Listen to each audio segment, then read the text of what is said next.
അല്ല, ഞങ്ങൾ അതിശക്തമായിട്ടാണ് അതിനെ നേരിടുന്നത്. ഞങ്ങൾ കുറേ നാളായി പറയുന്നു, രാജ്യത്തുടനീളം ക്രൈസ്തവർ ആക്രമിക്കപ്പെടുകയാണ്.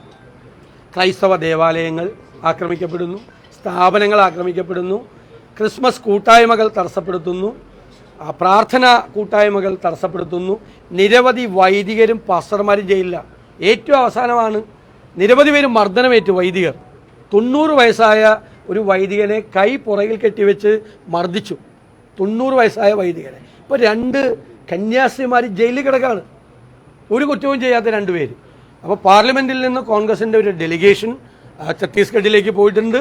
കേരളത്തിൽ നിന്ന് ആ 2 കന്യാസ്ത്രീമാരെ പ്രതിനിധാനം ചെയ്യുന്ന നിയോജക മണ്ഡലങ്ങളിലെ MLA മാർ ശ്രീ റോജി എം ജോണും ശ്രീ സജി ജോസഫും അവരും ഛത്തീസ്ഗഡിലേക്ക് പോയിട്ടുണ്ട്.